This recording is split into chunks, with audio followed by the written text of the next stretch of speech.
Bonjour à tous, c'est Claudia Stéphane, hypnopraticienne. Bienvenue à tous sur ma chaîne, j'espère que vous allez bien. Les hypersensibles, avez-vous remarqué, on ne vit pas en nous, on vit à l'extérieur de nous. On fait attention aux gens qui sont autour de nous, on fait attention aux situations qui sont autour de nous. On est affecté par tout ce qui se passe à l'extérieur et on est même des fois obsédé par cela. Mais on ne fait pas attention à ce qu'on ressent. Bref, on se laisse hypnotiser par l'extérieur qui provoque en nous des émotions, émotions qui ne sont pas conscientisées, qui ne sont pas traitées, qui ne sont pas évacuées. Et ces émotions passent donc directement dans l'inconscient en imprégnant par la même occasion le corps physique aussi. Les symptômes physiques qu'on a ne sont que des couches et des couches d'émotions déposées, car non conscientisées et non évacuées. Les émotions qui portent la même vibration, comme par exemple celle de colère contre un parent abusif, la rancœur contre un partenaire qui nous a trompés, l'irritation contre un voisin qui fait du bruit. Tout cela exprimé maladroitement ou tout simplement non exprimé s'accumule et se cristallise dans le corps physique. Et la colère affecte le foie.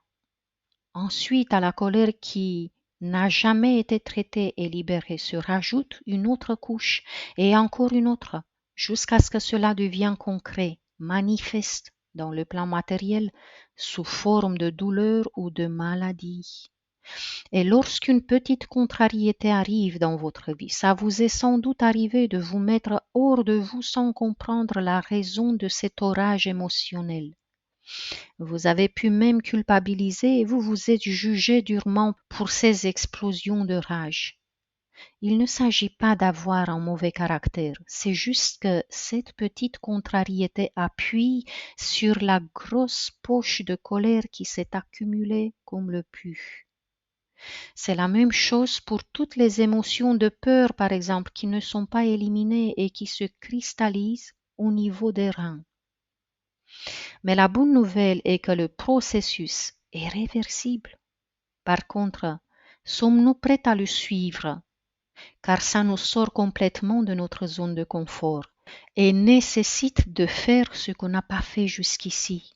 On aura besoin non seulement de faire un travail pour éliminer toutes ces émotions qui se sont déposées pendant des années dans notre inconscient et dans notre corps physique, mais on va devoir faire des changements au niveau de notre vie extérieure.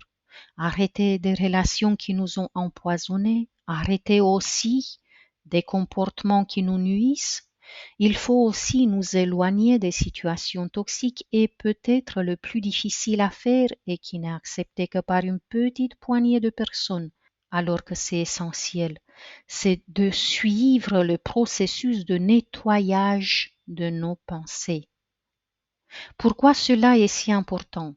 Eh bien, parce que vous pouvez vous éloigner d'une situation ou d'une personne nocive, mais si vous continuez à penser à cela, si vous ne vous coupez pas de la révolte que ça continue à vous provoquer, vous allez continuer à accumuler de la colère juste en ruminant. En même temps, en éliminant les pensées nocives, que ça soit la colère, la rancœur, la peur, vous vous libérez d'un stress énorme, permanent. Et vous libérez aussi les organes de votre corps qui commencent à respirer. Le bien-être ressenti est énorme. En fait, cette dernière étape du processus qui consiste à se couper des pensées qui reviennent sans cesse n'est autre que ce qu'on appelle le pardon. Libérer la personne, libérer la situation et ne plus y penser.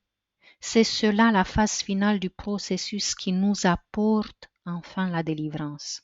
C'est pour cela que j'avais trouvé absolument nécessaire de faire une séance pour se couper totalement de ce qui nous a affectés et des personnes qui nous ont peignés. Si vous sentez qu'il vous est difficile de dépasser un épisode de votre vie et que vous ne pouvez pas passer outre ce qu'une personne vous a fait, Vous trouverez le lien dans la barre d'infos. La tranquillité de notre esprit est capitale pour pouvoir avancer dégagé et léger, car ce n'est que là qu'on peut profiter pleinement de la vie et qu'on peut ressentir la joie de vivre. Merci d'avoir partagé ce moment avec moi. À très bientôt.